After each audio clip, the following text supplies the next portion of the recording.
बिस्मिल्लाहिर्रहमानिर्रहीम। Welcome to radio school.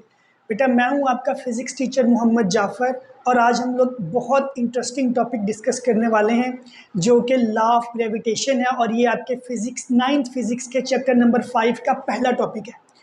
बेटा पहले दिन से ही मतलब जब से ही कायनात बनी है तो लोग इस बात को सोच रहे थे कि चीज़ें जो है वो हमेशा नीचे को क्यों गिरती हैं और इसके ऊपर मुख्तलिफ थ्योरीज मुख्तलिफ आइडियाज़ दिए जाते रहे, लेकिन ये न्यूटन था जिसने इस मैथ को सॉल्व किया। बेटा उसने एक दिन 1665 की एक शाम जब वो बैठा हुआ था तो कहा यह जाता है कि एक एप्पल जो है वो नीचे गिरा और वहाँ से उसके माइंड में ये आइडिया क्लिक किया कि चीज़ें नीचे को इसलिए गिरती हैं क्योंकि ज़मीन उनको क्या करती है, अट्रैक्ट कर रही होती है। ना सिर्फ उसने इसका एक लॉ डिस्कवर किया जिसको हम लोग लॉ ऑफ ग्रेविटेशन बोलते हैं और इसी लॉ ऑफ ग्रेविटेशन से हमने सन और प्लैनेट्स की मोशन को भी एक्सप्लेन किया गया। बेटा यहाँ पर एक बहुत इंपॉर्टेंट क्वेश्चन ये पैदा होता है कि चीज़ें जो हैं वो दूसरी चीज़ों को अट्रैक्ट क्यों करती हैं या ज़मीन जो है वो चीज़ों को अट्रैक्ट क्यों करती है। तो बेटा इसकी रीज़न आज तक डिस्कवर नहीं की जा सकी। हम लोगों ने इसको मैटर की इंट्रिंसिक प्रॉपर्टी मान लिया है कि हर मैटर दूसरे मैटर को या हर मैस दूसरे मैस को क्या करेगा, अट्रैक्ट करेगा और ये नेचुरल फोर्सेस में इसको कंसीडर कर लिया गया है। किसको? ग्रेविटी को। Although it is very weak force but हम लोगों ने इसको जो है ना नेचुरल फोर्स में कंसीडर कर लिया है, मान लिया है। तो बेटा लॉ ऑफ ग्रेविटेशन जो है वो न्यूटन ने दिया और उसने इसको एक्सप्लेन तो किया लेकिन उसने रीज़न नहीं दी थी कि चीज़ें इस लॉ को फॉलो क्यों करती हैं। तो बेटा according to law of gravitation everybody in the universe attracts every other body with a force which is directly proportional to product of their masses and inversely proportional to square of distance between their centers। बेटा इसके मुताबिक कायनात की हर चीज़ हर दूसरी चीज़ को attract करती है। किस चीज़ के साथ? एक फोर्स के साथ। और वो फोर्स क्या है? वो डायरेक्टली प्रोपोर्शनल है मैसेज के प्रोडक्ट के और इन्वर्सली प्रोपोर्शनल है उनके सेंटर्स के दरमियान फासले के। बेटा उन चीज़ों के दरमियान फासले नहीं, उन चीज़ों के सेंटर्स के दरमियान जो फासला है उसके स्क्वायर के इन्वर्सली प्रोपोर्शनल है। बेटा ये स्टेटमेंट मैंने लिखी है, देखिए everybody in the universe attracts every other body with a force which is directly proportional to product of masses and inversely proportional to square of distance between their centres. बेटा imagine कर लें कि ये एक बहुत बड़ा मैस है m1 और एक छोटा मैस है m2। ये दोनों मैसेज m1 अट्रैक्ट करेगा m2 को और m2 अट्रैक्ट करेगा m1 को। देखिए बेटा m1 जिस फोर्स से अट्रैक्ट कर रहा है उसको मैंने f से शो किया है और m2 जिस फोर्स से अट्रैक्ट कर रहा है m1 को उसको मैंने माइनस के f से शो किया है। आपको पता है कि फोर्स जो है वो वेक्टर क्वांटिटी है और उसके लिए डायरेक्शन भी इंपॉर्टेंट होती है। तो चूंकि इनकी डायरेक्शन जो है अपोजिट है तो किसी एक को मुझे पॉजिटिव लेना था और किसी दूसरे को मुझे क्या लेना था, नेगेटिव का लेना था। अब ये जो डिस्टेंस है वो बेटा यहाँ से नहीं लेना बल्कि ये देखें ये जो पॉइंट है ये m1 का सेंटर है तो यहाँ से मैंने ये लिया और ये जो है ये m2 का सेंटर है यहाँ से लिया। तो इन दोनों के सेंटर्स के दरमियान जो फासला है ना बेटा उसके स्क्वायर के इन्वर्सली प्रोपोर्शनल।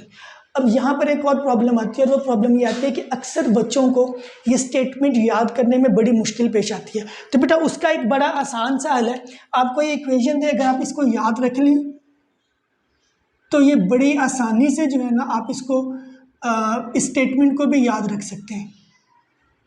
देखिए बेटा ये मैंने क्या लिखा है, ये बेटा f है, ये डायरेक्टली प्रोपोर्शनल को जो शो कर रहा है और ये क्या है, मैसेज है m1 और m2। चूंकि इनके दरमियान कोई साइन नहीं है तो इसका मतलब है ये इनका प्रोडक्ट लिया जाएगा, ये आपस में मल्टीप्लाई हो रहे हैं।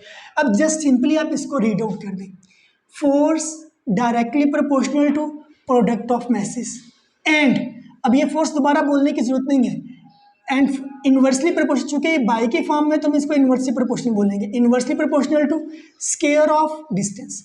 दोबारा देखिए बेटा, force directly proportional to product of masses and inversely proportional to square of distance between their centres. अब आपको बेसिकली याद क्या रखना है, आपको ये याद रखना है कि everybody in the universe attracts every other body with a force.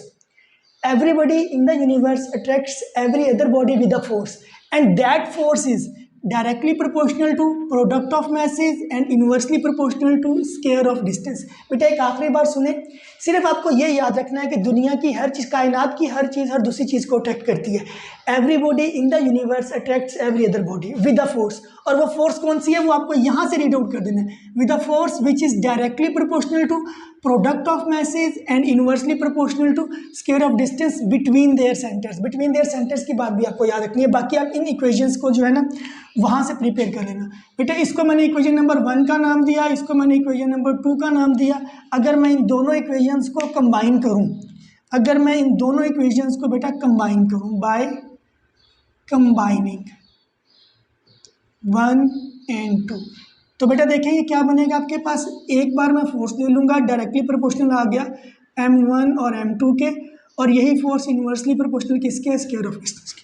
बेटा अगर इसमें प्रोपोर्शनैलिटी कांस्टेंट प्रोपोर्शनैलिटी को ख़त्म करना चाहूँ तो इसकी जगह पे मैं क्या लिखूँगा, इक्वल लिखूँगा, और मुझे यहाँ पे एक कांस्टेंट लेना पड़ेगा जो कि इस केस में हमारे पास कैपिटल जी है, m1 m2, और ये क्या हो जाएगा बेटा, d स्क्वायर। ये जो बेटा g है,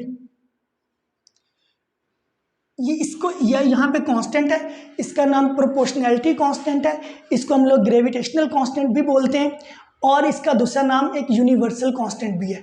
बेटा इसको यूनिवर्सल कांस्टेंट इसलिए बोलते हैं क्योंकि इस कैपिटल जी की वैल्यू वो ज़मीन पर, चांद पर, सूरज पर और हर जगह पर सेम रहती है, और वो वैल्यू है क्या, वो वैल्यू है 6.673 इंटू 10⁻⁻11 nm² kg-2। बेटा अक्सर हम लोग पेपर में ये क्वेश्चन पूछ लेते हैं कि कैपिटल जी और स्मॉल जी में क्या फ़र्क है, स्मॉल जी ग्रेविटी के लिए और कैपिटल जी ग्रेविटेशनल कांस्टेंट के लिए या यूनिवर्सल कांस्टेंट के लिए। बेटा आप आराम से इनकी 3 डिफरेंसेस बता सकते हैं। एक, उसकी वैल्यू ज़मीन पे 9.8 होती है, और वो इसकी कितनी होती है, 6.673। आप बता सकते हो कि उसको हम लोग जो है ग्रेविटी को स्मॉल जी से शो करते हैं, इसको कैपिटल जी से शो करते हैं। इसके अलावा ये बता सकते हो कि स्मॉल जी की वैल्यू आल्टीट्यूड के हिसाब से जो है वो वेरी करती है, जबकि इसकी वैल्यू कांस्टेंट है, ये किसी भी जगह पर वेरी नहीं करती। तो आराम से आप इनके जो है ना 3 डिफरेंस इन दोनों के अंदर बता सकते हो, स्मॉल जी और कैपिटल जी के अंदर।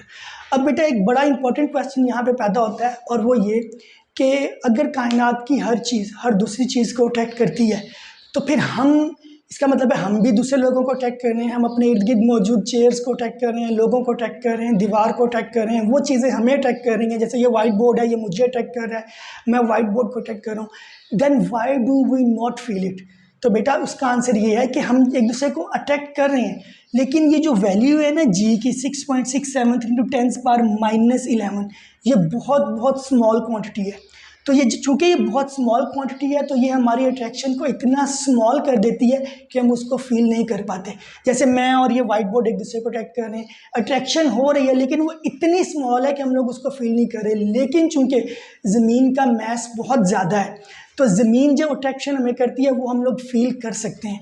यानी अगर कोई आपसे ये पूछे कि why do we not feel the gravity of other person, तो उसका आंसर ये होगा because the value of G is very small, that is why we do not feel it. और अगर यही क्वेश्चन ऐसे पूछा जाए कि ज़मीन की ग्रेविटी को हम क्यों फील करते हैं जबकि हम एक दूसरे की अट्रैक्शन को या ग्रेविटी को फील नहीं करते, तो उसका आंसर ये होगा चूँकि ज़मीन का मैस क्या है, वो बहुत ज़्यादा है, इसलिए हम लोग उसके अट्रैक्शन को फील कर लेते हैं, जबकि हम एक दूसरे की अट्रैक्शन को फील नहीं करते। इसी तरह से बेटा ये जो लॉ ऑफ ग्रेविटेशन है बेटा, ये न्यूटन के 3rd लॉ के साथ कंसिस्टेंट है।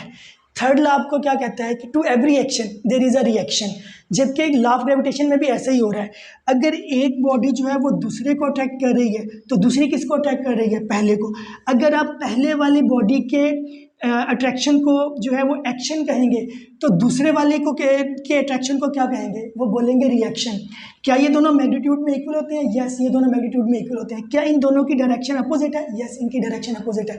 तो हम ये बात कह सकते हैं कि न्यूटन का लॉ ऑफ ग्रेविटेशन वो कंसिस्टेंट है with Newton's 3rd law of motion. तो बेटा ये था आपका topic law of gravitation. It is very important topic. Hopes हो कि आपको ये समझ में आ गया होगा। Thank you very much.